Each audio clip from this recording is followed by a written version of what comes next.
Hey fiber friends, Zoe here with Felicity Yarn Studio, and I am back for the first time in a while with a finished object video, finished object feature here. I have completed, I think, my first and only test knit of the year. I've not really had a ton of brain space for those lately, but this is the Northwoods V Neck. The pattern is by Jessie Maed Designs. So when she put out a test call for this pattern, it was kind of what I was looking for in something simple and basic. I wanted to knit something out of this new colorway that I've dyed up called Seashell. Now, if you're new to the channel and you've not seen one of these finished object videos before, basically I just like to give a little bit of a rundown, especially in a test knit experience, of what I think of the pattern, my experiences with it, what kind of modifications that I've done, and just kind of talk through all of that in a concentrated form so you don't have to like sift through an entire podcast episode for a new pattern that's just come out. So again, this is called the Northwoods V Neck. I knit the I don't remember if she numbers hers as like an extra large or a 1X, but the size after a large. And I think the way she has it in the pattern, that's for a 44-inch bust with intended ease to have a finished object with a 52-inch bust. So your finished object at that size would be 52 inches. So obviously this has been designed with like 6 to 8 inches of positive ease. Clearly I did not go that far with my ease here. I have a 46-inch bust, so I already knew that I was going to be on the lower end of that ease, which was fine. I would have also been okay with an oversized garment, but I am just as happy with the more kind of fitted finished object here. So how I got to my finished size is a little bit circuitous. So I did gauge swatch, and on the recommended needle size, I actually got more stitches per inch. So I knew if I stuck with that needle size that I was going to wind up with a slightly smaller garment. And I did swatch with the next needle size up, which gave me closer to the gauge, but I wasn't as crazy about the fabric given that I was knitting mine in a lighter color. I kind of wanted a slightly more dense fabric with a little bit more body so I could go around without an undershirt on underneath this thing, which is currently how I am wearing it. I will get to kind of styling and things like that in a little bit, but let me continue on with the mods here. So going into the pattern, again, I knew that my fit was going to be more fitted given my gauge and the fact that I was already kind of choosing a size that was on the smaller end of her recommended ease. So pattern construction works that you knit the back panel first up here, and you work down, and then you come in and you add one side of the front and then the other, and then you join them in the round and knit the rest of the body, bottom down, top down. Then you come back and add the sleeves and the neckline. So one thing that I did differently that's not in the pattern that I have done in the past on patterns where you're adding a neckline after the fact, I went on ahead and added the ribbing here for my neckline when I was close to thinking that I had the body length that I wanted. Right before I was going to start the ribbing, I wanted to know how the neckline was going to affect the fit of how the body was falling. It's been helpful in the past, but more with like a crew neck collar. I wasn't really sure how this V-neck was really going to be affected by that.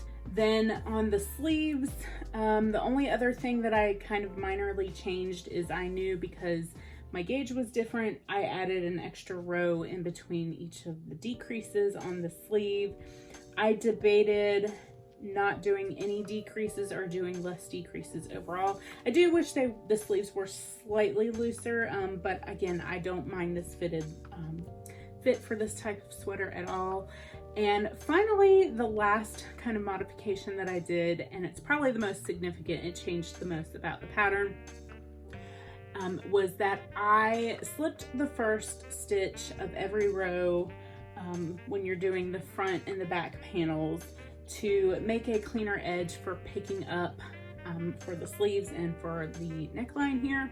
The impact that wound up having on my project here is that My stitch counts were considerably different from what the pattern was calling for, but I was able to get there on both the sleeves and the neckline with a little bit of creative picking up.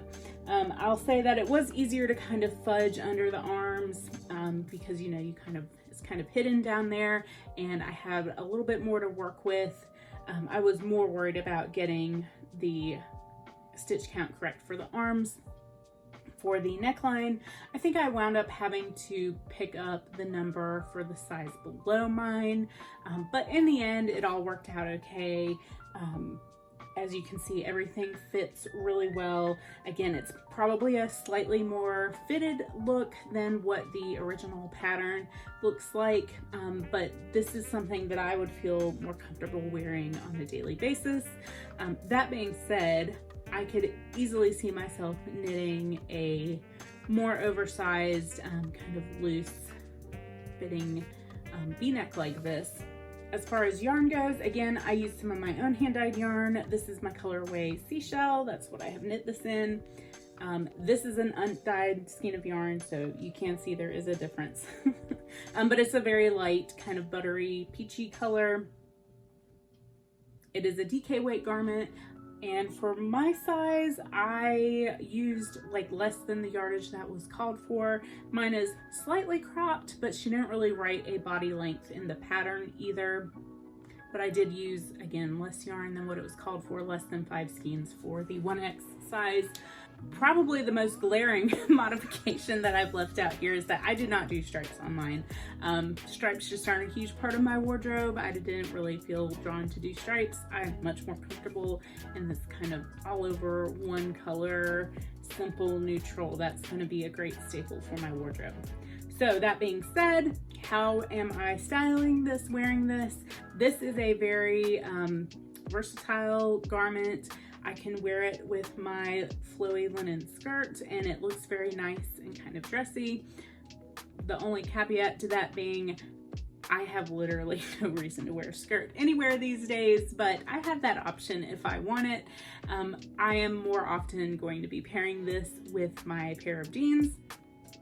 This is kind of a nice casual fall look that I have been going for the last week or so. I wore this out to the fair last week while that was going on. So if you want to see how I did in the knitting that I entered into the county fair, I will have a new podcast up in, I don't know, a few weeks, and I'll, share with you guys how I did at the county fair. But anyway, back to the Northwoods. Yeah, it's very comfortable. It's very kind of light, even though I made a kind of fitted version and it is DK weight. The gauge is slightly looser, so it's not like a very dense, heavy garment. I am really loving mine. Like I said, I've actually been wearing it a lot. It's a really nice casual garment, but I think that you can use it in a nicer, dressier kind of way if you are so inclined to that. All right, so I think that's everything that I have to share with you guys. Like I said, I really loved knitting this. Jessie Maed's patterns are always really clear. She has a lot of detailed information in there, links to tutorials if there's any techniques that you're unfamiliar with. Yeah, and it was really a lot of fun to test knit for her as well. It was a really low stress process, which I appreciated. But let me know in the comments down below, are you going to be knitting a Northwoods V Neck? What yarn are you going to be using? What color?